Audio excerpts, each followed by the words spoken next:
इस वीडियो में हम देखेंगे आपके 12 नवंबर के फर्स्ट शिफ्ट के क्वेश्चन। ध्यान रखना ये सभी क्वेश्चन रियल है, ऑथेंटिक है, जो आपके एग्जाम में पूछे गए थे। ठीक है, क्वेश्चन देखेंगे, उसके साथ साथ एक्स्ट्रा फैक्ट भी देखेंगे जो आपके एग्जाम में महत्वपूर्ण होंगे। ठीक है, क्वेश्चन था आपका मेहरगढ़ का किला किसने बनवाया है, ऐसे करके पूछ लिया गया था आपके एग्जाम में। याद रखेंगे राव जोधा जो कि है वो आपके मेहरगढ़ का किला बनवाया था, ये चीज़ें आप याद में रखेंगे। एक क्वेश्चन है आपका 1970 में किस कुचिपुड़ी डांसर को पद्म भूषण मिला, ये पूछ लिया गया था। तो नृत्यांगना कुमारी कमला को साल 1970 में भरतनाट्यम की वाजुवूर शैली में उनके योगदान के लिए पद्म भूषण से सम्मानित किया गया था। वाजुवूर तमिलनाडु का एक गांव है जहां इस नृत्य शैली है ना गुरु मांडानलोंगूर, ठीक है, मीनाक्षी सुंदरम पिल्लई ने विकसित किया था। वाजुवूर शैली की खासियतें है कि सुंदर चाने, जटिल फुटवर्क और अभिव्यंजक अभिनय, तो ये चीज़ें आप ध्यान में रखेंगे क्योंकि आपके एग्जाम में पूछ लिए जाते हैं। ठीक है, वही पे क्वेश्चन आपका किस वर्ष जनगणना में नकारात्मक वृद्धि हुई थी करके पूछ लिया गया था। तो याद रखेंगे कि 1911 से 1921 के दशक में दर्ज की गई थी। इस दौरान जनसंख्या में -0.31% की गिरावट हुई थी। साल 1921 को जनसंख्याकीय विभाजन का साल कहा जाता है, याद रखेंगे, ये चीज़ें बहुत इंपॉर्टेंट है।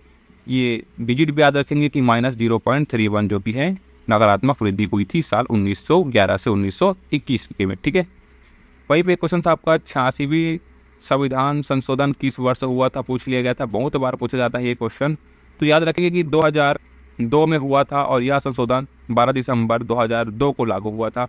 इस संशोधन के जरिए संविधान में कई बदलाव किए गए थे, जैसे कि संविधान के अनुच्छेद 21 के बाद अनुच्छेद 21A जोड़ा गया, जिसमें 6 से 14 साल के बच्चों के लिए मुफ्त एवं अनिवार्य शिक्षा की बात कही गई थी। वहीं पे अनुच्छेद 45 के स्थान पर एक नया अनुच्छेद जोड़ दिया गया, जिसे इस अनुच्छेद के मुताबिक क्या है कि 6 साल से कम उम्र के बच्चों के लिए प्रारंभिक बाल्यावस्था देखभाल और शिक्षा का प्रावधान किया जाएगा। वहीं पे 51A में खंड जे के बाद खंड के जोड़ दिया गया। इस खंड के मुताबिक माता पिता या अभिभावकों को अपने बच्चों या प्रतिपालक को शिक्षा के अवसर देने होंगे, तो ये चीज़ें जुड़ी गई है। मान के चलोगे तो ये पूरा शिक्षा से संबंधित संशोधन था जो कि था आपका 86वें नंबर का संशोधन।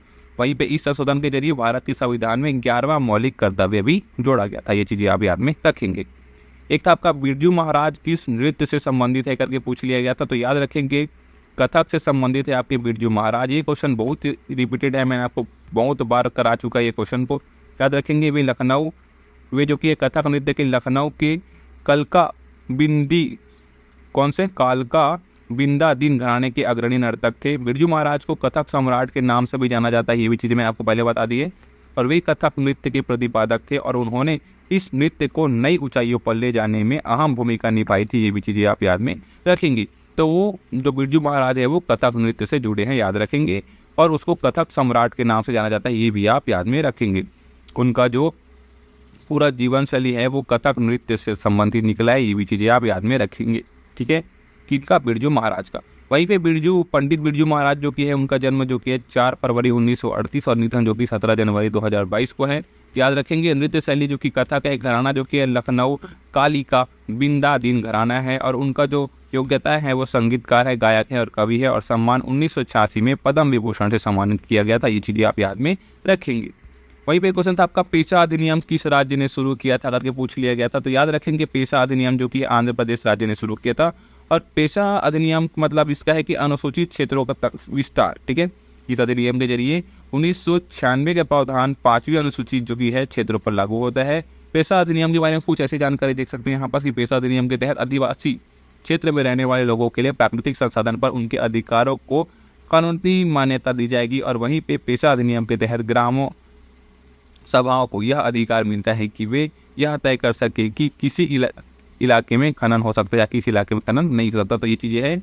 और मध्य प्रदेश में पेशा अधिनियम 15 नवंबर 2022 से लागू हुआ। यह प्रदेश के 20 जिलों के 89 विकास खंडों की 52,054 पंचायतों की 11,757 गाँवों में लागू हुआ था, याद में रखेंगे। ये गांव आप यहाँ पर देख सकते हैं, हिमाचल प्रदेश, राजस्थान जो कि इस यहाँ के गाँवों में लागू हुआ था कि हिमाचल प्रदेश है, राजस्थान है, तेलंगाना है, गुजरात है, छत्तीसगढ़ है और महाराष्ट्र ने भी अपने पेशा नियम प्रकाशित किए थे, याद में रखेंगे। ठीक है, वहीं पे क्वेश्चन था आपका टेनिस में डबल फॉल्ट का क्या मतलब है, पूछ लिया गया था। तो इसका मतलब है कि अगर कोई खिलाड़ी एक ही पॉइंट पर 2 बार गलती करता है तो इसे डबल फॉल्ट कहा जाता है। ध्यान रखिएगा कि अगर कोई खिलाड़ी जो कि है एक ही पॉइंट पर 2 बार गलती करता है तो इसे डबल फॉल्ट कहा जाता है। डबल फॉल्ट होने पर खिलाड़ी पॉइंट खो देता है और यह पॉइंट उसके प्रतिद्वंदी मतलब उसके अपोजिट वाले को मिल जाता है, याद में रखेंगे। एक है आपका 77वीं संतोष ट्रॉफी कहाँ पर हुई थी, ये पूछ लिया गया था, तो याद रखेंगे संतोष ट्रॉफी का फाइनल जो कि है अरुणाचल प्रदेश के यूपिया में स्थित गोल्डन जुबली स्टेडियम में आयोजित किया गया था। यह टूर्नामेंट 21 फरवरी से 9 मार्च 2023 के बीच खेला गया था। इस टूर्नामेंट में सर्विसेज ने गोवा को 1-0 से हराकर 7वीं बार संतोष ट्रॉफी जीती थी, याद रखेंगे। और संतोष ट्रॉफी की जो शुरुआत है वो 1941 में हुई थी, याद रखेंगे। और किसने की थी बोलेंगे तो भारतीय फुटबॉल संघ ने। इसका नाम IFA की पूर्व अध्यक्ष सर मनमथ है ना, सर मनमथ नाथ रॉय चौधरी के नाम पर रखा गया था, ये भी आप याद रखेंगे।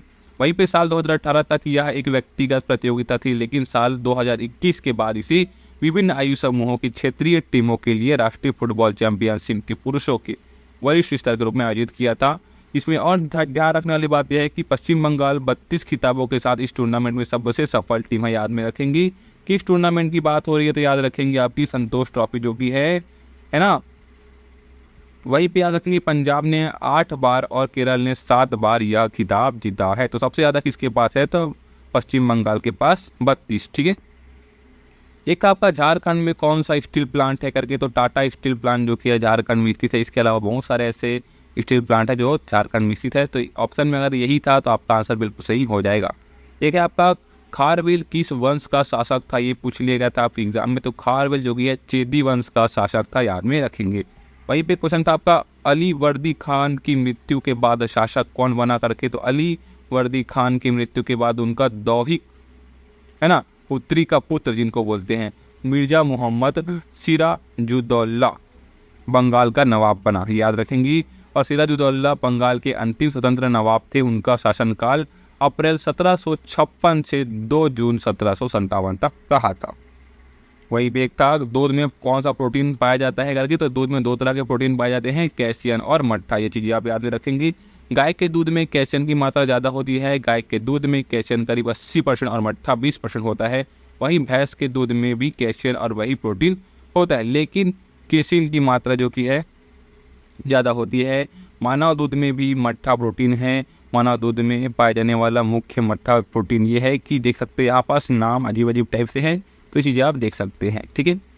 वही भी क्वेश्चन था आपका द लेजेंड ऑफ अशोक पुस्तक किसने लिखी, ये पूछ लिया गया था आपके एग्जाम में। तो याद रखेंगे कि इस पुस्तक जो कि है वो कोमल भावर ने लिखा था, याद रखेंगे। यह मौर्यकालीन एक दिलचस्प और ज्ञानवर्धक कहानी है। कोमल भावर ने इसे पहले click the amazing story of India's नाम की किताब लिखी थी, ये चीज़ें याद रखेंगी।